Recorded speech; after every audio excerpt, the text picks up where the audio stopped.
We now return to the Great Ace Attorney Chronicles. Time to move along.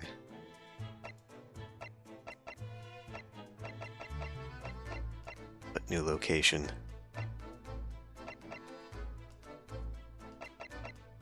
I don't see a new location here. Okay, we're going to the prison. Yeah.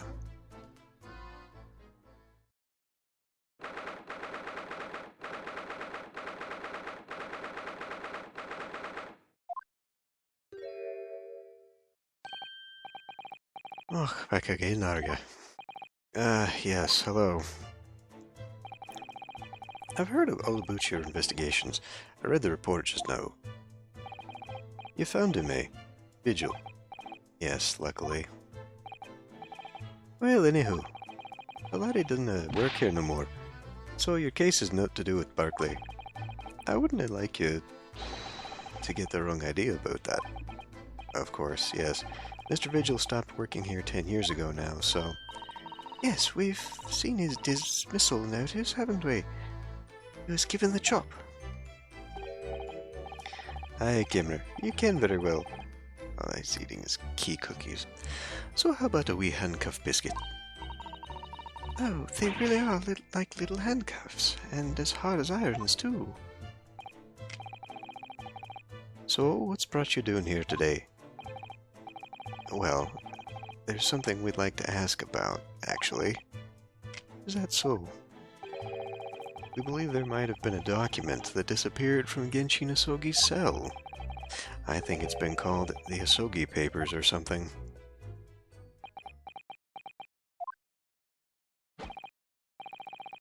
Did I no say? Gregson's death is not to do with the things that might have happened at Barclay. Leave the past in the past, laddie. Let's not footer about with irrelevant details. His expression's changed completely, I guess. I mean, he's combing his hair. That doesn't really... We're clearly onto something here.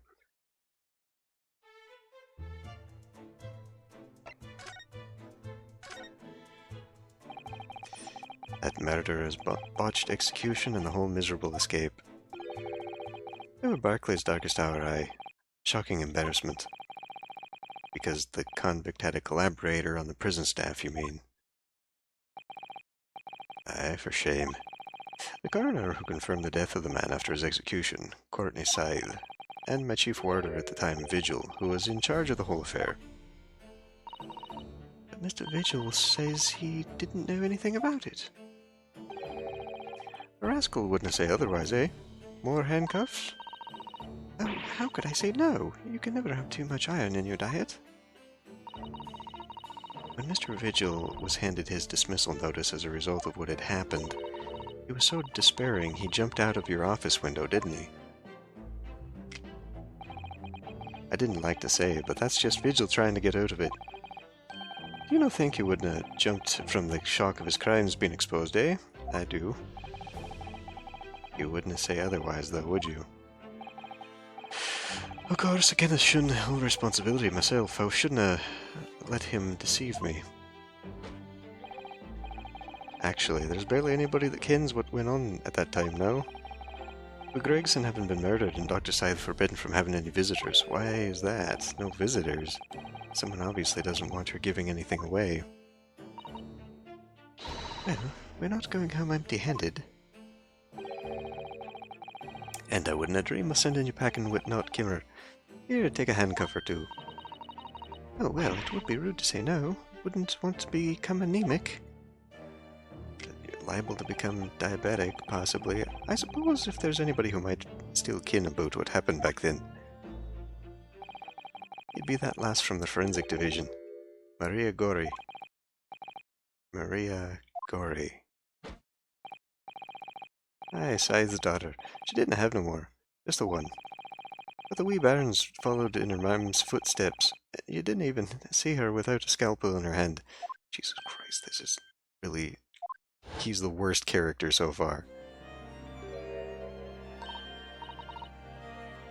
What's this? Where did she spring from? And did she just call the doctor Mama? Dr. Scythe's daughter, Maria Gori. Why does everyone have a different name from their family? We could do with talking to her. So she's Dr. Scythe's daughter, but her surname is Gori? Aye, there's some family history, I'm sure, but I didn't ken the ins and outs of it. She grew up watching her mum work with the bodies of folk who died in strange circumstances, and decided to do the same with her own life. I can't understand it myself. Perhaps she was driven by a deep respect for her mother. Perhaps. Anywho, she was in charge of Gregson's autopsy, I believe. Right, and the coroner responsible for this incomplete report. Someone told me once that the wee lassie always loved her mum's stories about cutting up bodies. There's even a rumour that she used to listen to the funeral march as a lullaby. Well then, perhaps her mother might have told her about the autopsy from the case 10 years ago. I'd say there's a fighting chance at least. After all, that was a life-changing case for all of us. We really need to speak to Miss Gori herself about this, I think. Well, thank you very much. I'm not happy about any part of this. It took years for Londoners to finally forget the whole professor business. Can you not give up on this, laddie? Stop asking pointless questions. Sorry, I don't like dredging up these painful memories for everyone. Can you not just stay out of it? No. Stay away now. Leave me alone and didn't come back here, eh? I'm sorry, but I still got another question option here, so... How do you come to ken about that, laddie? There's no many folk here, even in the prison, who've heard of those papers. Well, I can't tell him Mr. Vigil told me. I'm afraid our sources must remain confidential, sir. We've been led to believe the papers are actually a last will and testament, is that right? The professor's, or rather, Ginshinasogi's.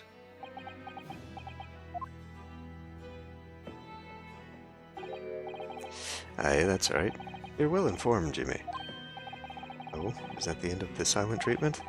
So what's silent treatment? He was talking to me. Then after the convict's execution, it mysteriously vanished from his cell, didn't it? Heavens no. You're off a half-cock there. I think you didn't quite get your facts straight. He was there in the cell, exactly where it should have been. Oh, not what we heard elsewhere. Where exactly was that, by the way? Let me have just a wee hook around here, and I'm sure I can find it. Here we are. See? The last will and testament of Ginshinasogi, written with a calligraphy brush. Of course I cannot read a word of those Japanese squiggles. But I mind it says that he leaves all his worldly possessions to his son back in his homeland. Yes, that's correct. That's the gist of it. So these are the Asogi papers. Nah, of course they are. Papers written by Asogi, no doubt about it. No doubt about it.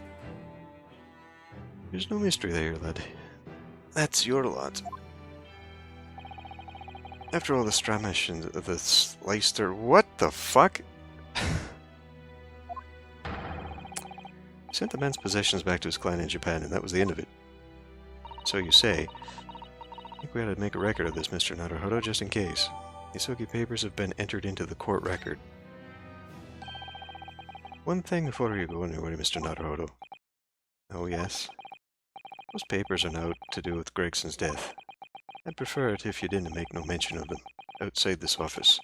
Or rather, I wouldn't just prefer it. Consider it an order from the highest levels of our government. Okay, but, I mean, do you have that authority, first of all? I understand. All this bullshit is it's just going to put a limit on me later when I can't reveal something or whatever nonsense drama. Okay, what else? I don't think I have anything I can show this guy. I guess we can examine these. I, Ginshinasogi, hereby request that upon my death, any and all material possessions and wealth belonging to me in London be delivered to my son Kazuma-Sogi in the Empire of Japan. It is with deep sadness that I accept my fate in this foreign land in the knowledge that I will never see my homeland or family again, but I regret nothing about my chosen path.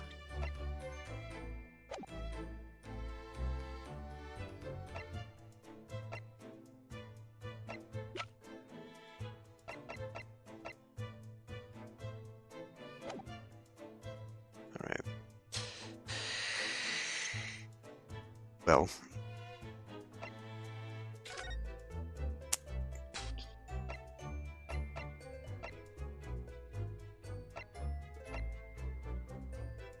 Okay, we can go there.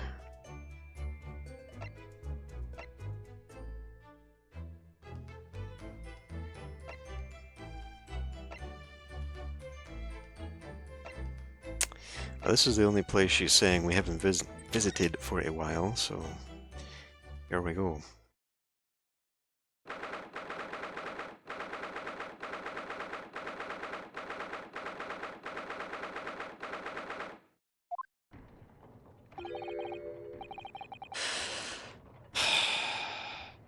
No arguments, Prosecutor Asogi. You will continue with the trial exactly as I instructed. Is that clear? Perfectly. It's Kazuma-sama, defying Lord Strongheart by the sound of it. He never did know when to back down.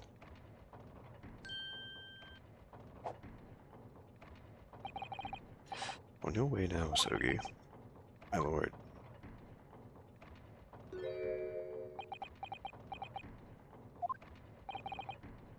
Kazuma.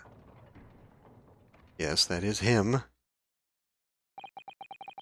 He left without saying a word. Yes, what are you doing here? Oh, I was just hoping to ask you a few questions, if you wouldn't mind. I wanted Van Zeek's trial concluded today. But Prosecutor Asogi's unwelcome inquiries are going to make it take longer than necessary. Unwelcome inquiries? As a result, I'm losing even more precious time. Currently 2 hours, 55 minutes, and 41 seconds. 42, 43... Then we must resolve everything before 3 hours have passed, Mr. Naruhodo. In a miraculous not even 5 minutes? Anyway, I can't let the man's obvious bad mood put me off. I need information.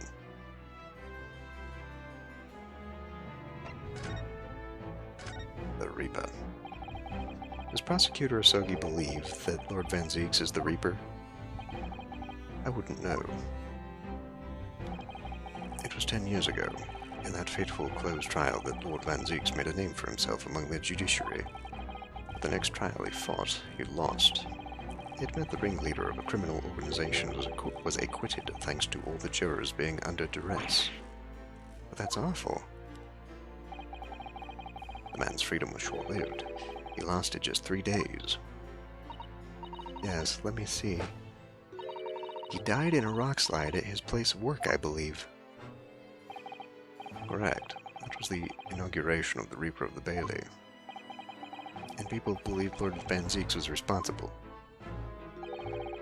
He was brought to trial himself, but it was shown to have been an accident. So he must have had a solid alibi then. Why do we keep highlighting that word? Nevertheless, the mysterious deaths continued. In total, 16 persons perished in unusual circumstances, ostensibly at the hand of the Reaper. It's a long run of coincidences. Well, the Reaper's true identity may well be revealed by this trial. And the impact that revelation would have on the British public cannot be understated. Is that why it's a closed trial? Precisely.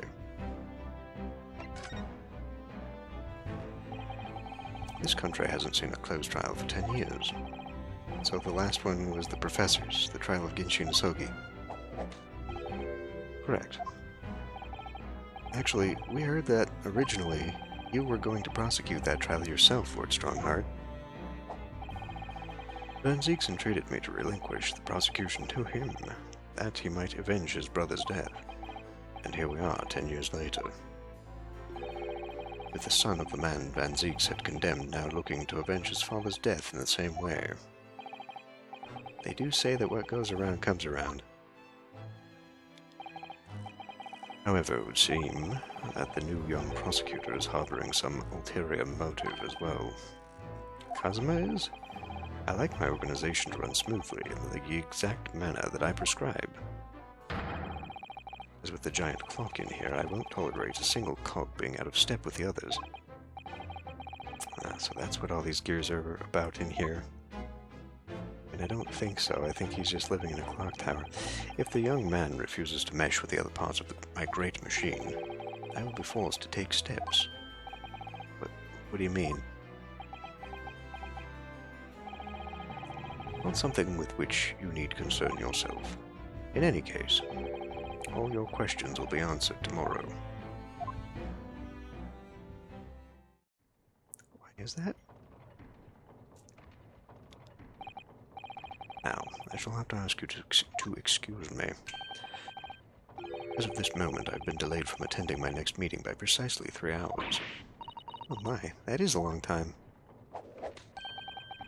I held you entirely responsible, even though we miraculously managed to fit everything in to not even 5 minutes.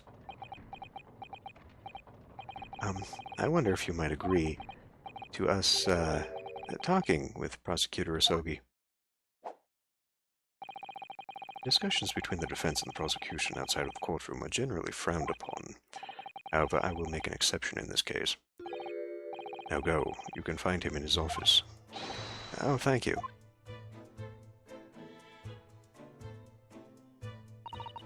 Let's go to see him at once, Mr. Naruhodo. Kazuma's my best friend in the world, but I'm really not at all sure I know how to talk to him at the moment.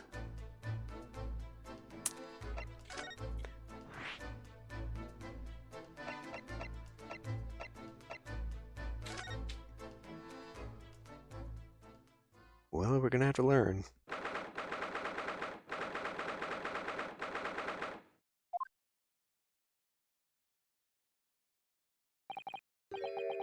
So, this is the office of Prosecutor Asogi now, is it?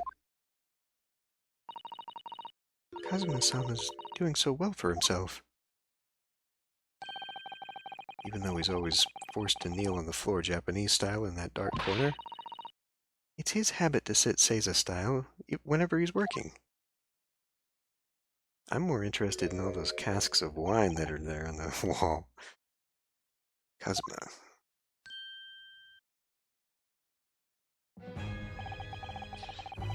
I thought it wouldn't be long before you paid me a visit, Ryunosuke. I was right about what I said, wasn't I? Sorry? That you have all the makings of a great defense lawyer. Well, I always believed that you'd fulfill your dream of advocating in the British courts. I just never imagined for 1 second that it would be as a prosecutor. Seeing you stand in a foreign courtroom so gallantly realizing your dream, Kazuma-sama, I'm truly happy for you. And I am truly thankful to you, Judicial Assistant Mikotoba. For what? For thinking you were dead, Ryunosuke?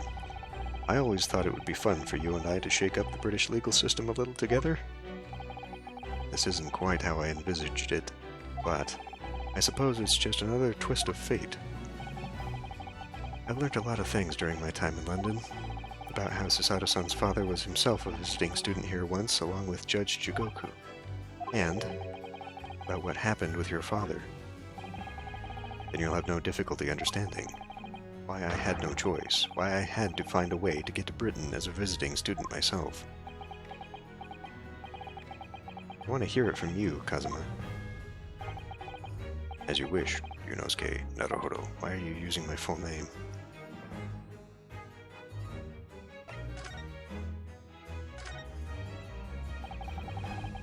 It's getting on for a year now, since what happened on the SS Burya. We were heading across the oceans from Japan to Great Britain. When a bizarre series...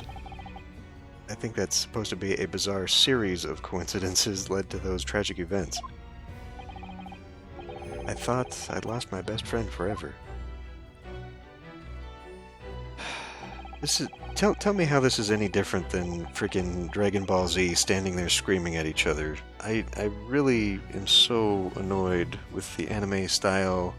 Let's stretch this out for an extra 5 minutes. I must have been unconscious for a long time. When I awoke, I was lying on a bed. It was a narrow little room. There was a posy of flowers by the pillow. It took me a little while to realize that I was in the cabin of a ship. I slipped out of the room and headed up onto the deck. Were you already suffering from amnesia at that point? Yes, I didn't know what had happened or where I was. There was just this voice in my head. You have something you have to do. Something no one else can know about. Go to Great Britain. Your task awaits you there. It was a calling I couldn't ignore. It compelled me relentlessly. Out on deck, I saw that I was on a huge steamship, and we were docked in a large port. It must have been Hong Kong. Yes, it must have been, presumably just before they were due to carry your body off the ship. I had no idea of the situation, but I did have the feeling that this was in some way my last chance. So I concealed myself among the disembarking passengers and went ashore. Then I disappeared into the crowded streets of that foreign port city, so I could plan my onward journey to Great Britain. Go on. Just under a year ago, with all my past memories lost to me, I was left behind in Hong Kong. Everything was foreign to me, the sights, the sounds, the smells. My head reeled. I was truly at a loss. I realized now that I'd escaped as a dead man, with nothing but the clothes on my back. No money, of course. Oh, how terrifying for you. Luckily, though, I had 2 feathers in my cap. One being your knowledge of English, I suppose. That's right, and on the back of that, I was able to pick up some work as a deckhand on a cargo ship. Eventually, after calling at countless ports, I finally arrived at Dover. That must have been some 3 months ago now. A formidable tenacity of purpose showing itself again. I mean, the man had lost his memory and had literally nothing to his name. But he still managed to make his way to London on the opposite side of the world. Of course, I had no idea why I'd moved heaven and earth to get here at that point. So how did you end up becoming Lord Van Zeek's apprentice, then? That can only be called an extraordinary stroke of luck, really. You see, I was stopped at the border because I had no papers. Papers, please. They took me straight to Scotland Yard. And by sheer coincidence, Lord Strongheart was there to attend a meeting. That's when the second feather in my cap came into play. Would that have been your knowledge of the law? Yes, exactly. Lord Strongheart was curious about an Easterner with intimate knowledge of British law. He took me back with him to the Supreme Court and assigned me to the prosecutor's office. This is very... And then, 9 days ago, you finally got your memory back after the trial involving Drebber. Why the mask, though? Yes, I did. Ever since I first met you at Yume, you talked about your dream. Mark my words, Ryunosuke, I will be chosen as a visiting student and make my way to Great Britain someday. Did you know the entire time about what happened to your father here? 16 years ago. When my father left on that exciting trip to Great Britain, I was just a boy. We took a photograph together the day before his departure. It's my last memory of him. But what I remember most about my father is his unswerving sense of justice. 6 years after he left, a gentleman called at our family home. He told me the Genshin, my father, had been taken ill in England and passed away. It was Professor Mikotoba, your father's Susato-san. Oh my. Ever since then, the professor was very good to me. He even helped to fund my university education at Yume. I'll be forever in his debt. But nevertheless, I just couldn't bring myself to believe what he'd told me. Then, one day, a letter arrived at our house from Britain.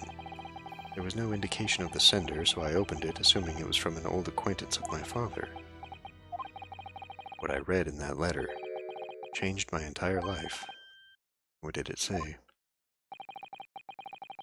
It said that my father had been a mass murderer, and the writer cursed the Asogi name. Oh no! As a result of that letter, I found out what had been hidden from me all those years. Presumably, the letter was sent from a relative of one of the victims. If whoever it was had been a member of the judiciary, he could have been present at the closed trial. The letter revealed that my father had been sentenced to death, executed for being a killer. What a shitty thing. What a shitty thing to do. Like, you couldn't have just been at the trial, right? Because then it's like, I'm gonna find this punk and I'm gonna write him a nasty letter about how I'm glad his father's dead. And we're gonna, like, what? No. That letter had to have come from somebody else. The letter revealed my father had been sentenced to death, executed for being a killer. I'm so sorry you had to find out that way. I imagine the British government did its very best to silence whoever sent that letter. But someone who knew the truth and couldn't bear the resentment was always going to be a problem. Still, it could have been written by anyone. Why would you believe such a thing? There was a newspaper cutting included with the letter. It was the first I'd ever heard of the professor and his terrible killing spree. Well, what did my father have to say about the letter? I couldn't bring myself to show it to him. What? Why not? Because he deliberately concealed the truth from me by telling me my father was taken by a fatal illness. That couldn't have been easy for him, and he'd done it out of consideration for my feelings. So instead, I showed the letter to Judge Jigoku. To the other visiting student. He faltered for the briefest of moments, but then he just laughed the letter off. But in that moment I saw it on his face. He was undeniably shocked, shaken momentarily before recovering his poise.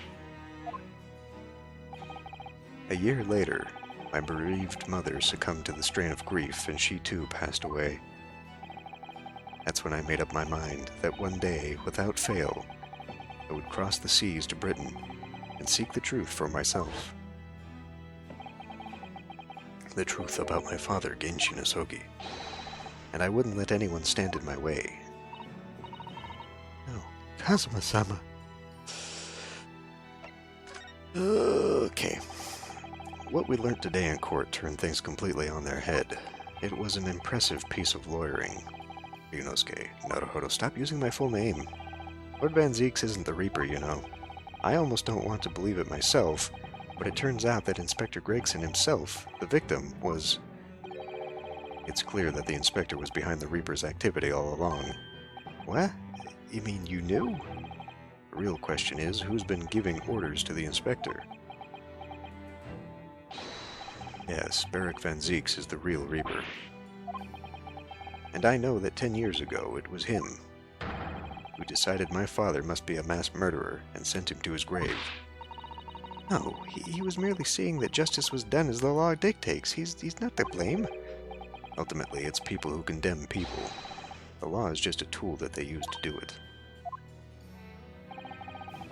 And when a man condemns another, he must take responsibility for his actions. Of course he must. But I know for certain that my father would never have taken another man's life. Kazuma. On the contrary, my father's life was taken by the Reaper.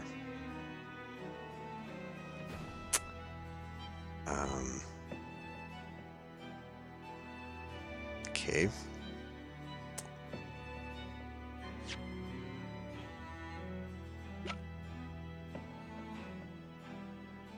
I guess we could show this to him.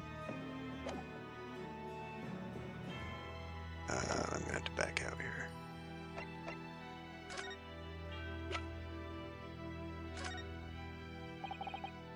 Kazuma, what do you make of this? Okay, probably not anything. There's only one place where defense lawyers and prosecutors should discuss evidence, the courtroom.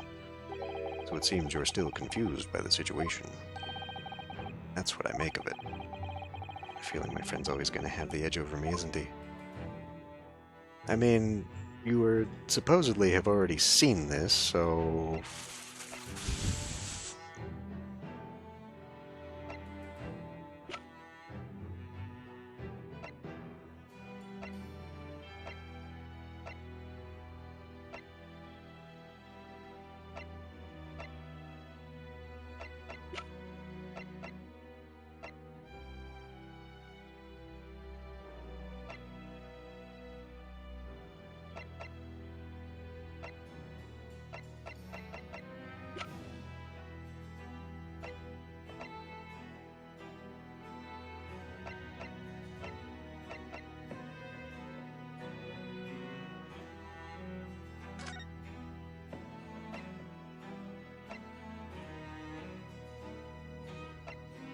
Was that corner thing at the top there before?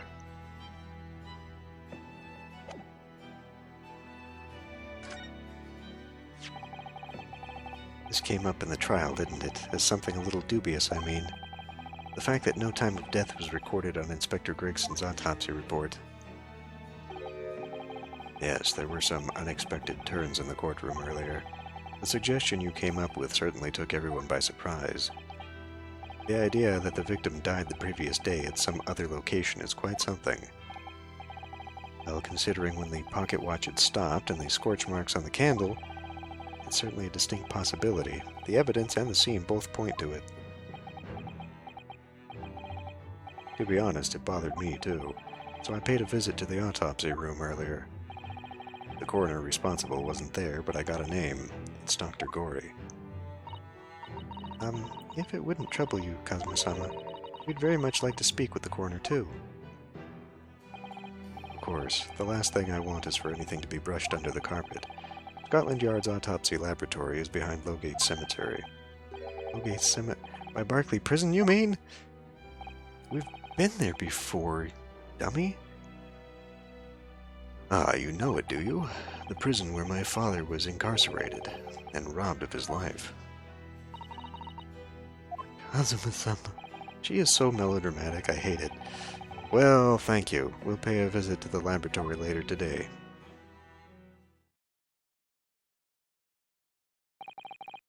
Ryunosuke, I want to thank you for this. You safeguarded the soul of the Asogi clan. Well, it is a famous sword that's been in your family for generations. My only slight regret is that I never got the chance to draw it before I returned it to you. Karuma is said to have been forged by a master swordsmith during the Sengoku Warring States period. I come from a long lineage of warriors, many of whom were expert swordsmen. Well then, you're a chip off the old block, I'd say. This blade, Karuma, is the symbol of the Asogi clan's honor and might. Apparently, one of my father's apprentices even took the blade's name for a surname. Really? Karuma. It does sound formidable, that's for sure. Are we gonna have to know that? One of your father's apprentices took the name Karuma. We don't know anyone like that, do we?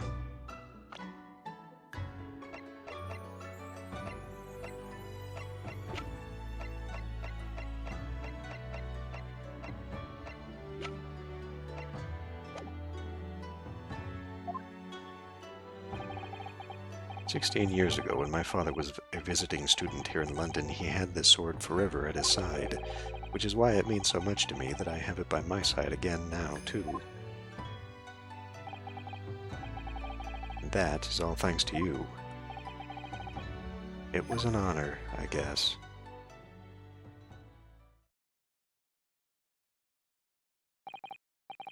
Now, I have preparations to make for tomorrow. Perhaps I said a little too much. Kazuma, you've changed. No, Ryunosuke, I haven't changed at all. It's you who's changed. I am rubber and you are glue.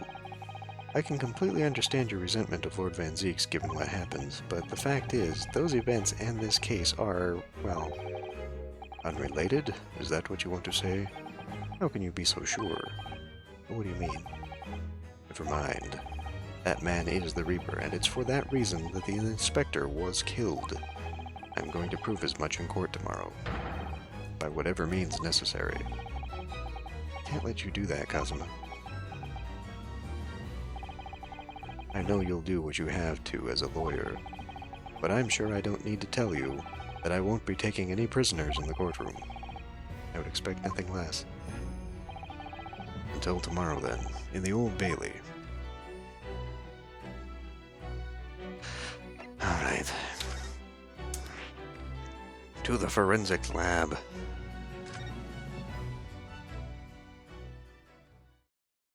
This is taking forever. Oh, there's creepy dolls all over the place now. This place really is creepy, isn't it? Well, being a dead room, it's probably full of the spirits of the dissected. But actually, there's a rather pleasing scent of roses in the air. Well, being a dead room, coroner probably needs a bold scent like that to mask the odor of death. Iris, do you think we could change the subject?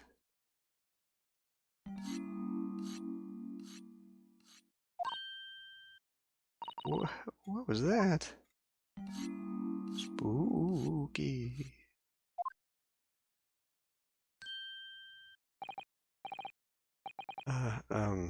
Dr. Gory.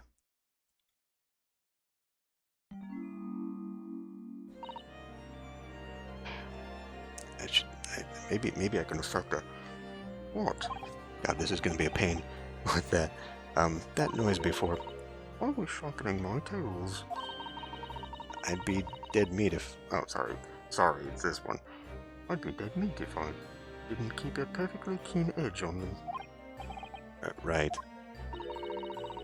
When following the collagen fibers in the dermis, an expertly sharpened scalpel cuts like cheese. Would you like a demonstration? Oh, yes, please. I'd love to see. Then, I think you'll do nicely. No, I wouldn't do nicely at all. I mean, maybe some other time. What was that tut? Well, we came here to ask questions, so...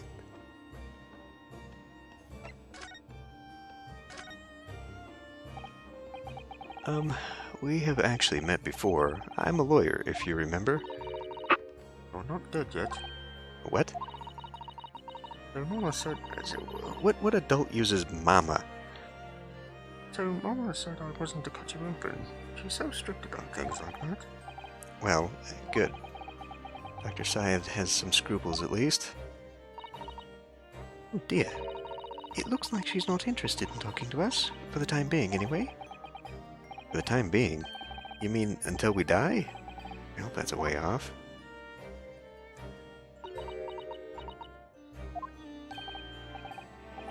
Sorry, but I wasn't planning on dying anytime soon. Surely there's some less drastic way of making her listen. Well, probably presenting the what's-it, yeah?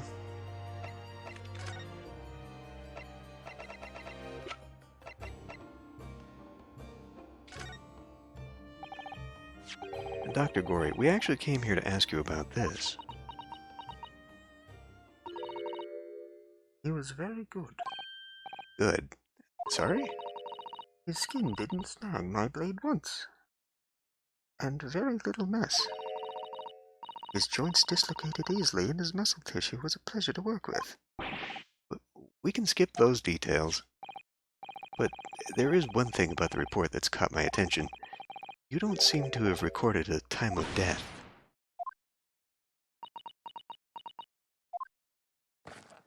He's not really dead. That's not my fault. Oh? That made me jump. Why? Then please, tell us what happened.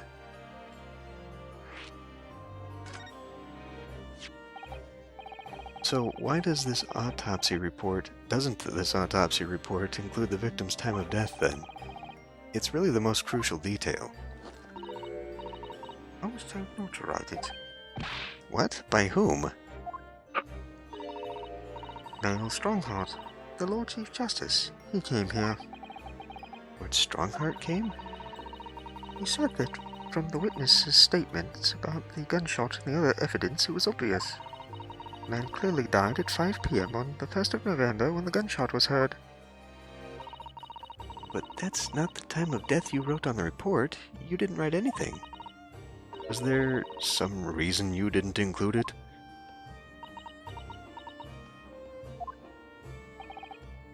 Dr. Gorey, if you're hiding something under Lord Strongheart's instructions, then sooner or later, you're going to go the same way as your mother. Give it here, then. Huh? She's scribbling so furiously. 5 p.m., right? There. You've written... What? What's she written? Tell us. Indeterminate. But...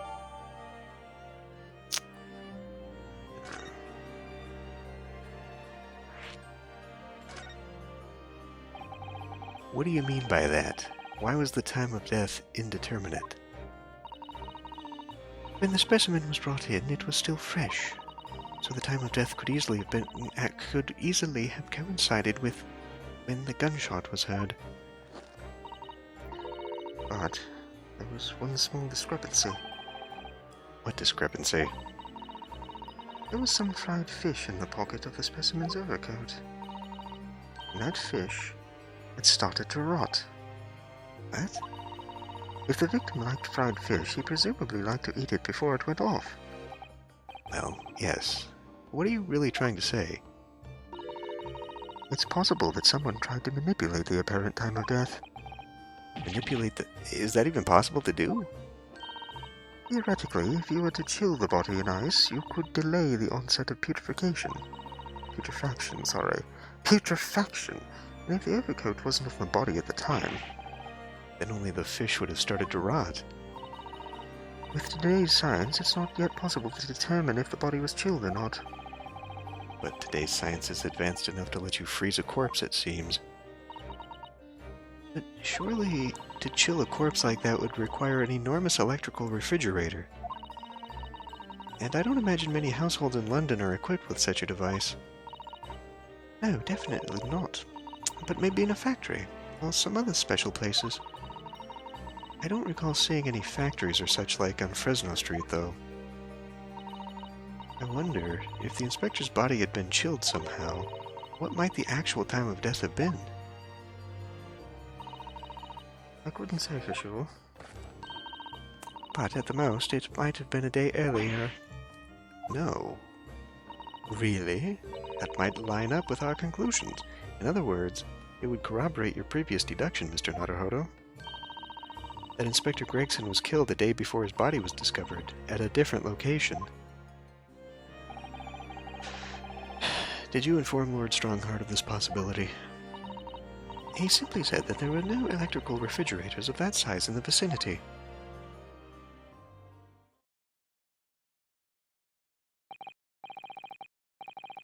Oh yes, one other thing. It's something the governor of Barclay Prison told us. He said that your mother, Dr. Scythe, was responsible for confirming the death of the professor after his execution. The professor? Apparently you always enjoyed listening to your mother's stories about her work, so we were wondering if you might know something about what happened 10 years ago. That's not all Mama did. Sorry? My Mama carried out the autopsy of Clint Van Zeeks as well. What, really? Brother of Lord Van Zeeks, the professor's final victim.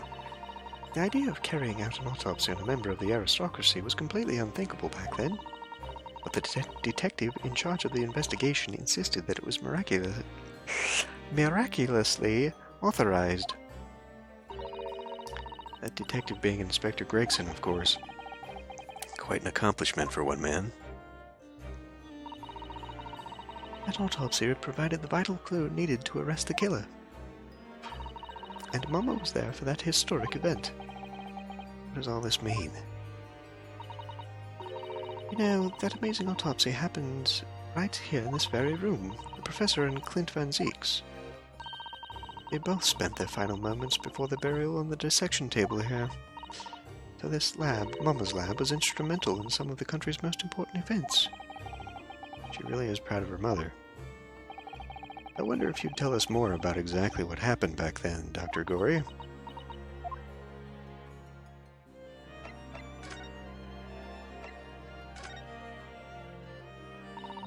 The professor's execution was Mama's first big case. She had to be in attendance at Berkeley Prison's execution chamber and sign the certificate to confirm the convict's death. Mama is the best coroner in the world, you know. I was so proud of her. But the execution didn't actually take place. No, and worse still, Mama actually helped with the jailbreak. Didn't want to know. Oh dear, you found out recently, you mean? I believed in her, in Mama, but now I wonder if I'm starting down the same path as her. You're hiding bodies? You mean because you omitted the time of death on this autopsy report? But that's because Lord Strongheart forbade you from including it. Just like Mama. I'm sure she was coerced by somebody too. Yes, that's my feeling as well. There's no doubt that there were powerful forces at play 10 years ago. The execution couldn't have been staged without a lot of people at the prison knowing about it. Obviously, the prison governor must have been in on it as well. Big man with the little handcuffs, according to what he told us. He was tricked by the chief warder. He says he knew nothing about it. He would say that, wouldn't he? I'd say the same thing. Just who was behind that jailbreak all those years ago? You mentioned the autopsy of Clint Van Zeeks. It was at a time when carrying out autopsies of murder victims was very unusual. It's still not a practice that's observed in our country even now. It turned out that he was the professor's final victim, and when the autopsy was performed, Mama was present, although only as the secondary assistant. The person leading the procedure was called Dr. John H. Wilson.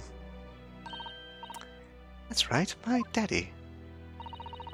And there was only one other person present, the primary assistant. He was a visiting student from the Far East. Wait, a visiting student? It must have been my father, Eugene Mikotoba. I had no idea Professor Mikotoba had been involved in something so important. But the outcome of that historic autopsy was the discovery of a vital piece of evidence that led to the capture of the professor. So that's how they came to identify Ginshinasogi as the infamous mass murderer. Why do I feel like Mikotoba betrayed him?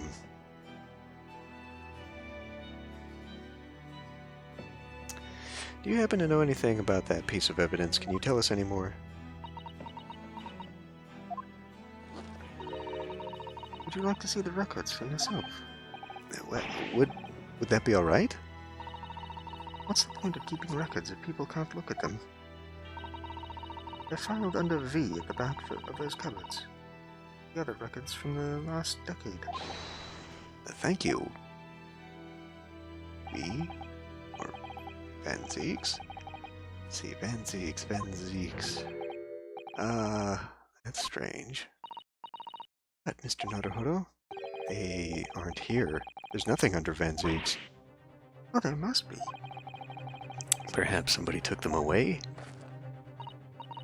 No one's allowed to take documents related to the professor case out of this room. But you're right, they're gone. Oh, when was the last time somebody looked at them? Do you remember? It was... Oh yes, I remember now. It was 2 years ago. A consulting detective came one day saying that he'd like to see the records. No, you don't mean... Sherlock Sholmes was his name. Deep down, I knew that was coming. Do you think he stole the records? No, surely not. Iris, that can't be right, can it? So, were those records hidden with the manuscript? Is that why that was tucked away and the whole Baskerville deal was put in the safe box?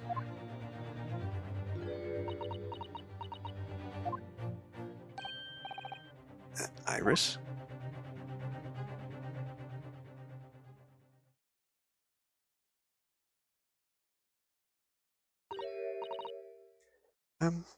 Runo, I hope you don't mind, but... What is it, Iris?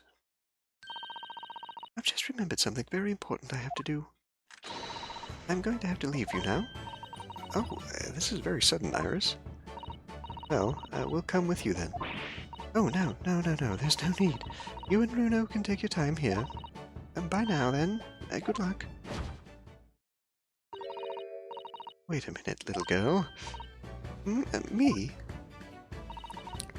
Remember now? You've been here before, haven't you? Have you, Iris? Yes, 2 years ago, when the detective came. You were with him, weren't you? You were a living specimen then, too. That's the way it usually works, yes. Was I? I really don't remember. Anyway, sorry. My mustache. Wait, Iris? I'll brew up a pot for you when you get home. What's the matter with her? She's behaving really strangely all of a sudden.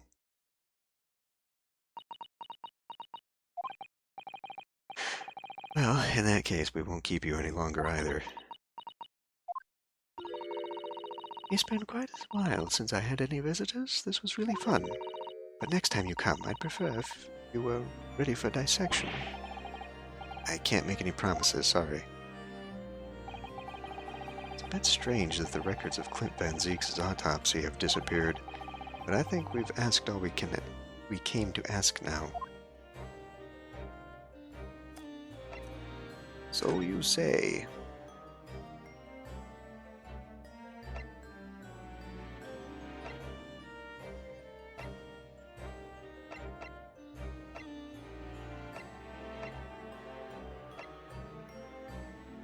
Okay, I guess we're going to this place next.